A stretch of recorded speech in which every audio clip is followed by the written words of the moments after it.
Shalom saudara sekalian, salam sejahtera dalam kasih Tuhan kita Yesus Kristus. Kebenaran hari ini berjudul Keselamatan yang Sesungguhnya. Saudaraku sekalian, satu hal yang sangat prinsip yang harus dipahami oleh orang percaya adalah pengertian mengenai keselamatan. Keselamatan bukan hanya berarti terhindar dari neraka dan diperkenankan masuk surga. Pengertian atau konsep keselamatan seperti ini mengabaikan tanggung jawab individu untuk memenuhi panggilan mengerjakan keselamatan dengan takut dan gentar. Mengerjakan keselamatan dengan takut dan gentar haruslah pergumulan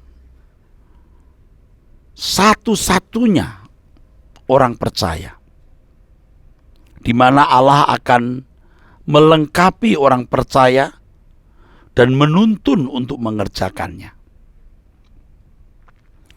Saudaraku, pergumulan inilah yang dimaksudkan oleh Tuhan Yesus sebagai perjuangan atau usaha keras untuk masuk pintu yang sesak atau pintu yang sempit. Dengan demikian, keselamatan bukan hanya sesuatu yang mudah. Keselamatan bukan sesuatu yang mudah, tetapi jalan yang sukar. Baik bagi Tuhan Yesus, baik bagi Tuhan Yesus sendiri, sebab ia harus taat sampai mati, bahkan mati di kayu salib. Dan sukar bagi kita karena kita harus mengikuti jejaknya.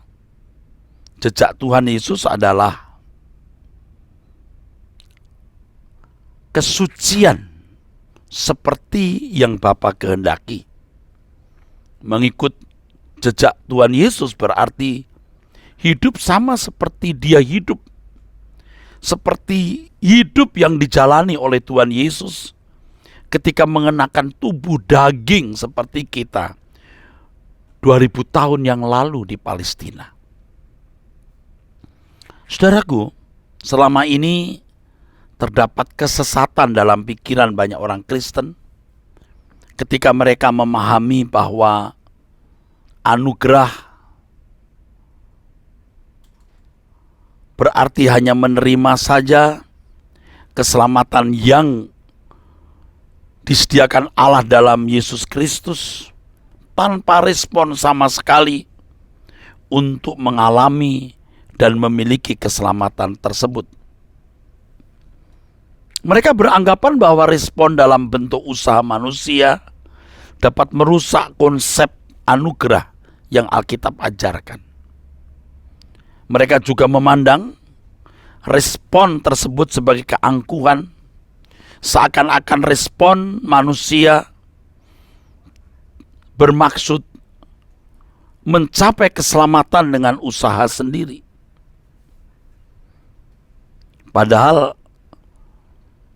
tidak demikian maksudnya. Orang yang berpikiran keliru tersebut lebih percaya bahwa Allah akan mengatur segala sesuatu sehingga keselamatan bisa terjadi atau berlangsung dalam kehidupan orang yang memang dipilih Tuhan untuk selamat, tanpa usaha manusia itu sama sekali.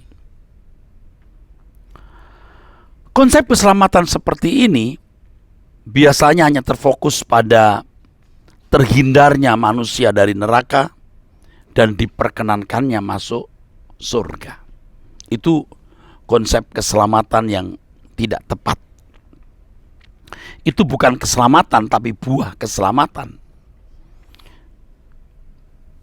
Orang-orang yang berpikir bahwa Allah akan mengatur sedemikian rupa orang-orang yang dipilih untuk selamat, yang akhirnya akan pasti selamat masuk surga maksudnya, tanpa respon dalam bentuk usaha manusia itu.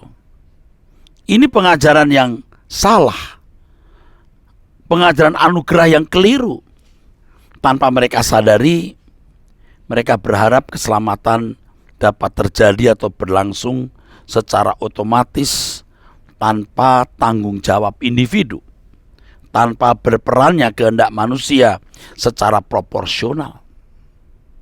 Ditambah lagi dengan premis yang salah bahwa Allah memilih orang-orang tertentu untuk diselamatkan dan membiarkan orang-orang lain yang tidak ditentukan untuk selamat menuju kebinasaan. Maka mereka membangun iman atau bangunan iman yang tidak diajarkan oleh Injil Tuhan Yesus Kristus. Sesungguhnya keselamatan adalah usaha Tuhan mengembalikan manusia ke rancangan semula. Rancangan semula adalah manusia memiliki segambaran Allah dan keserupaan dengan Allah sendiri penciptanya. Artinya manusia mampu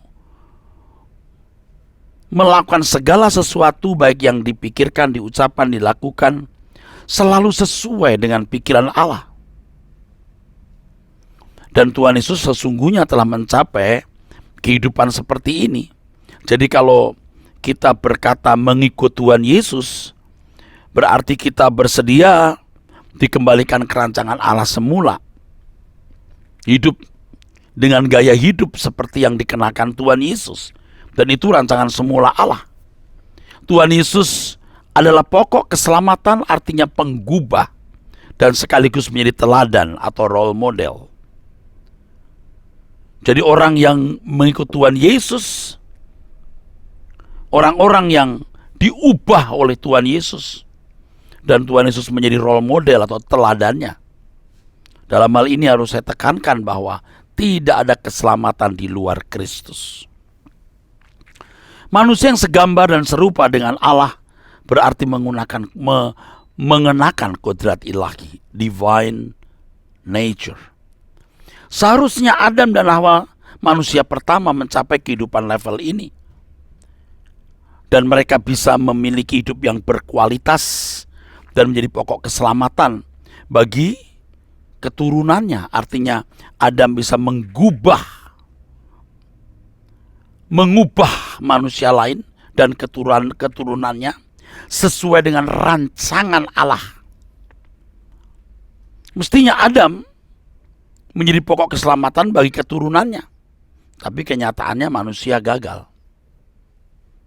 Kalau Allah mengendaki agar manusia memiliki keberadaan seperti ini, itu pantas karena segala sesuatu dari Dia, oleh Dia, dan patut dipersembahkan semua bagi kemuliaan Allah.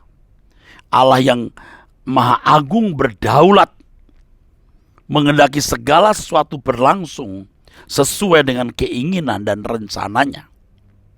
Hanya dengan demikian, saudaraku, makhluk ciptaan dapat menempatkan dirinya dengan benar di hadapan Tuhan dan menempatkan penciptanya Tuhan secara patut.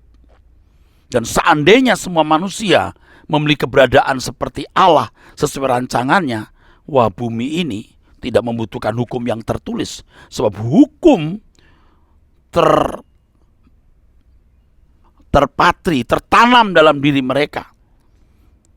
Hukum itu adalah Allah sendiri, di mana mereka berkodrat ilahi. Dan segala sesuatu yang dilakukan selalu sesuai dengan kehendak Allah. Dan ini menyenangkan hati Tuhan. Sebenarnya dunia seperti ini yang dikehendaki oleh Allah. Dan bumi ini mestinya menjadi surga bagi manusia. Tapi faktanya bumi telah terkutuk. Tidak lagi menjadi tempat hunian yang ideal. Oleh sebab itu Tuhan menyediakan langit baru dan bumi yang baru. Dan keselamatan dalam Tuhan Yesus Kristus hendak mengubah manusia untuk dilayakkan masuk kerajaannya. Bukan hanya dianggap layak, tapi betul-betul berkeadaan layak. Itulah sebabnya kita hidup di bumi yang singkat ini hanya sebagai persiapan untuk masuk kerajaannya. Dan mengerjakan keselamatan adalah satu-satunya pergumulan hidup. Sola Gracia.